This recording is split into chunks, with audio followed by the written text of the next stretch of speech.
morning students. Welcome to Lakshya Academy YouTube channel. Now we are in the concept of transistors. There are two types of transistors, PNP transistor and NPN transistor. In NPN transistor, the base is a p-type semiconductor and emitter and collector are n-type semiconductors.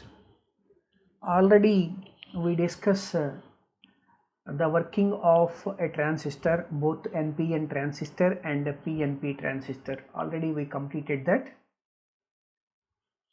So in the case of NPN transistor,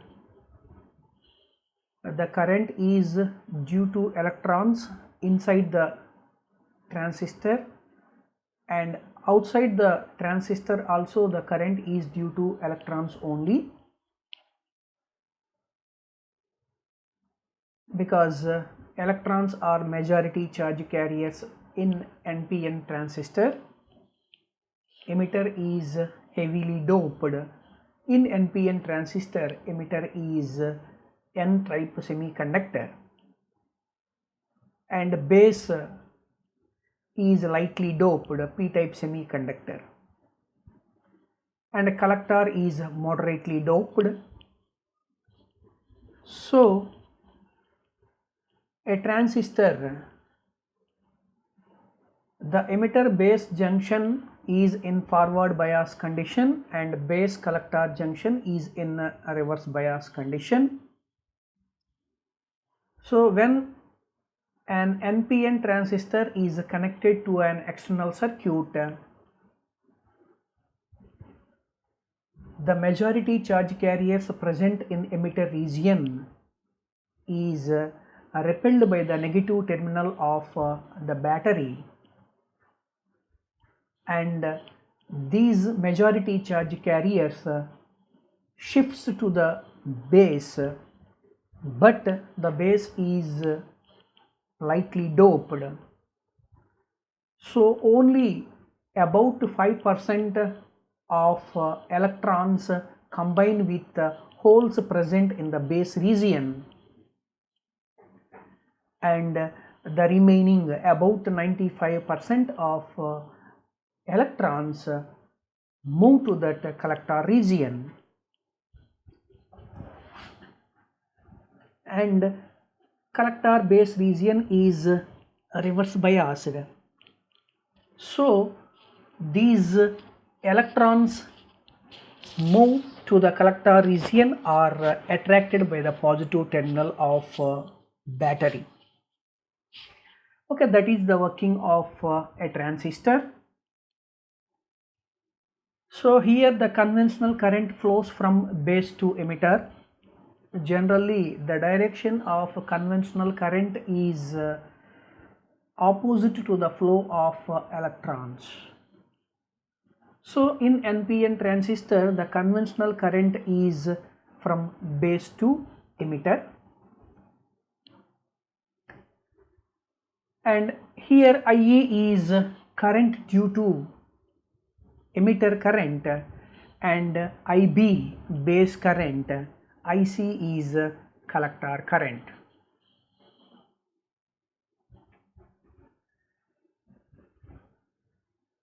Because of base is very lightly doped, so the current offered by the base region, that means current due to base IB is 2 to 3% of emitter current only. So 97% to 98% of total current is due to IC only. So in the transistor, IE equal to IB plus IC. IE refers for emitter current, IB refers for base current, and IC refers for collector current. So here IB is very less than that of IC.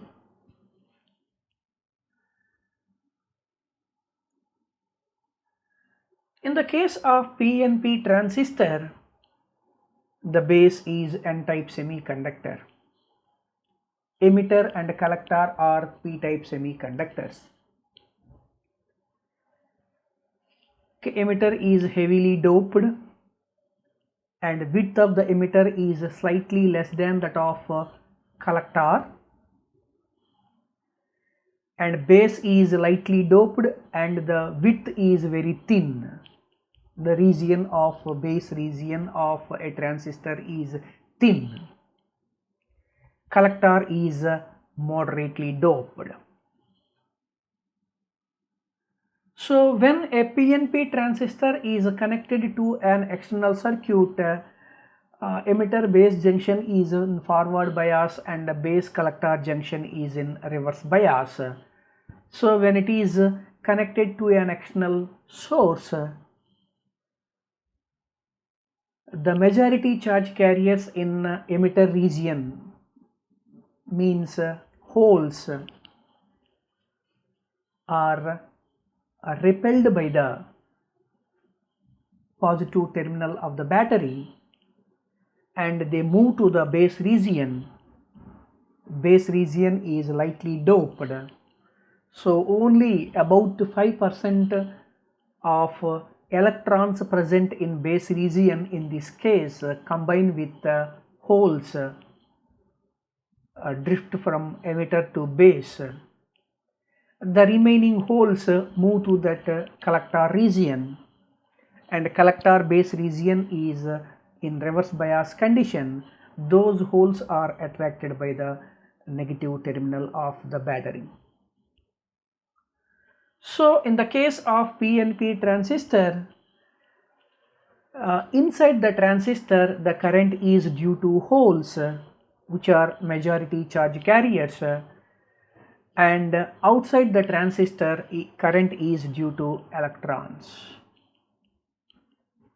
So note down that in the case of NPN transistor, the current inside or outside due to only electrons, but in the case of PNP transistor, the current inside is due to holes and outside is due to electrons in the case of PNP transistor.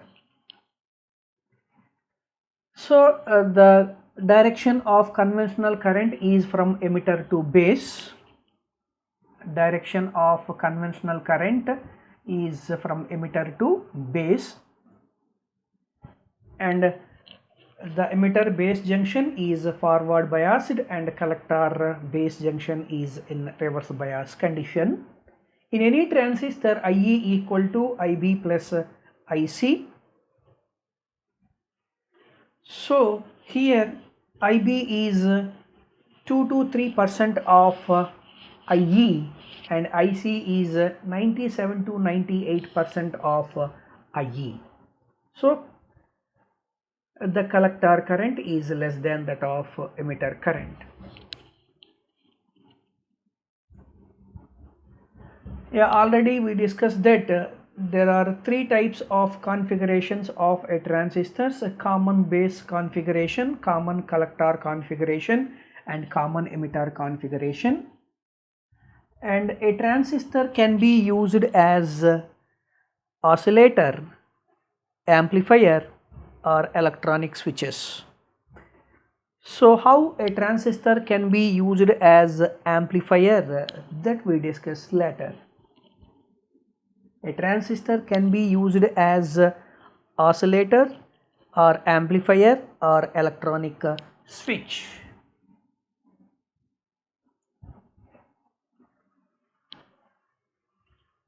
Yeah, mainly we discuss common base configuration. In common base configuration, the base is the common terminal, so that's why it named as common base configuration. The input terminal is emitter and output terminal is collector. So in common base configuration, emitter is input terminal, collector is output terminal, and base is common terminal.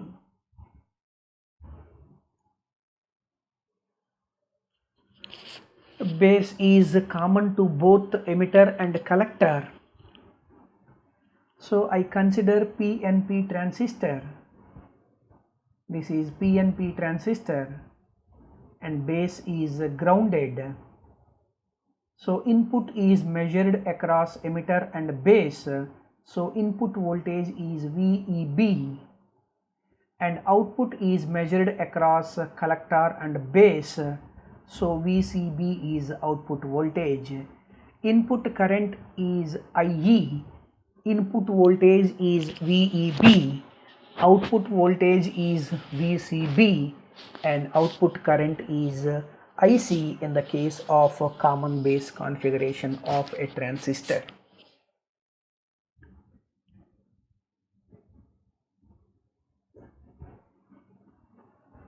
In common base configuration of a transistor, we have to discuss some of the physical parameters.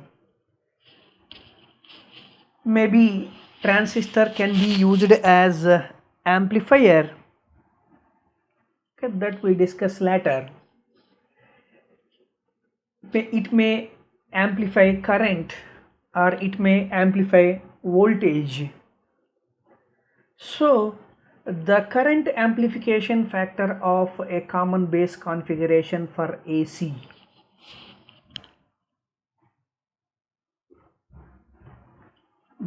In the common base configuration, the current amplification factor. The current amplification factor in the case of a common base configuration for AC is defined as the ratio of change in output current to the input current. So in the case of a common base configuration, the output current is collector current and input current is emitter current. So the ratio of change in collector current to the change in emitter current is defined as current amplification factor denoted by alpha, and this current amplification factor can be defined when we maintain VCB as constant. VCB as constant. So current amplification factor is defined as the ratio of change in collector current to the change in emitter current at constant potential maintained between collector and base. So alpha equal to delta IC by delta IE. This is meant for AC, alternating currents.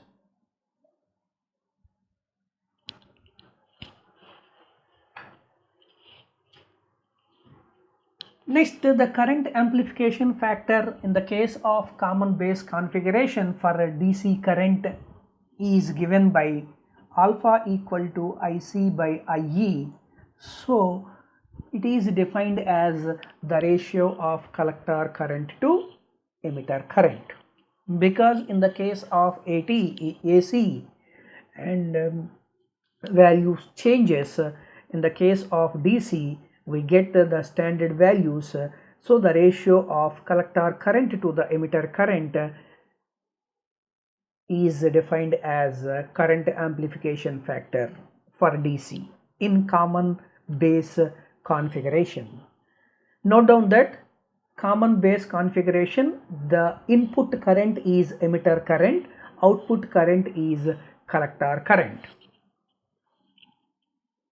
Okay, alpha equal to IC by IE.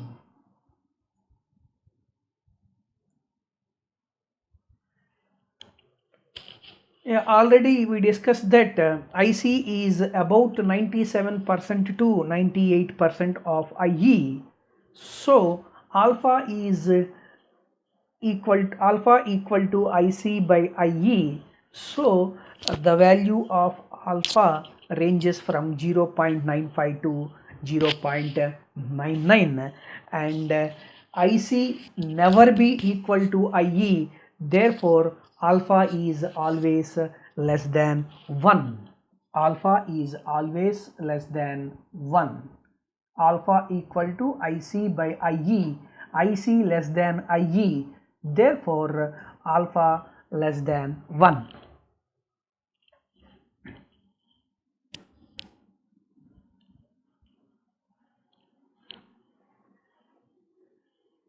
According to Ohm's law, V proportional to I, V equal to IR, where V is potential difference across the conductor, I current passing through the conductor, R is resistance. So when a current is passing through a conductor, according to Ohm's law, we can write V equal to IR, resistance R equal to V by I. So from that we can calculate the input resistance of a transistor in common base configuration. So the input resistance of a transistor in common base configuration is equal to input voltage delta VBE by delta IB at VCB constant. So the input resistance of a transistor in common base configuration is input voltage by and base current delta VBE by delta IB. That is the input resistance of a transistor in common base configuration.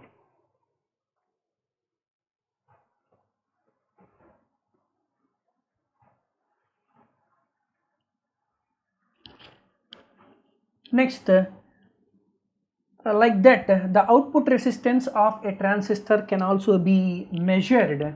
The output resistance of a transistor or output equal to output voltage delta VCB by and delta IC, and this is measured at IE constant. The output resistance of a transistor in common base configuration. So for the transistor we can calculate the input resistance as well as that of output resistance, and output resistance equal to delta VCB, that means voltage across collector and base, that is output voltage by delta IC, and this is measured when we maintain a constant IE.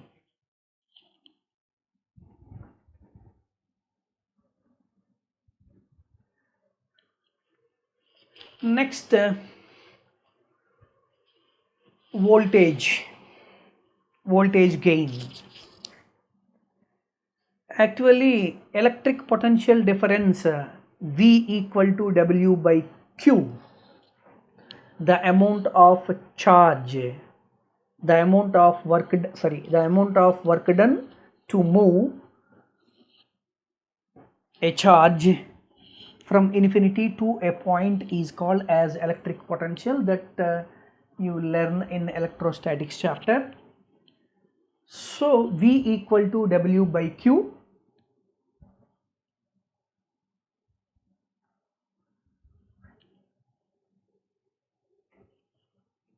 and voltage gain equal to current gain into resistance. Voltage V equal to IR, voltage gain equal to current gain into resistance. So voltage gain AV equal to output voltage by input voltage, output voltage by input voltage. The ratio of output voltage to the input voltage is called as voltage gain, and voltage gain is denoted as AV, and already current gain is denoted by alpha, and resistance gain R output by R input.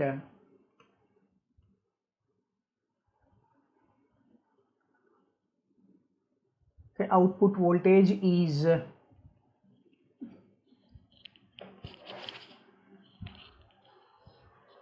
VBC, input voltage is VBE. Okay, so voltage gain AV is denoted as AV equal to alpha into R output by R input.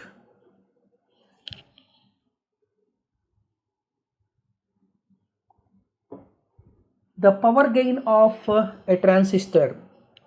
Power gain of a transistor can be defined as actually power equal to work done by time. Work done equal to W equal to VQ, V into Q by time, so VI. Power gain equal to voltage gain into current gain. Power gain is denoted by AP, voltage gain AV into alpha or alpha square into R output by R input. So voltage gain and power gain can be defined to a transistor.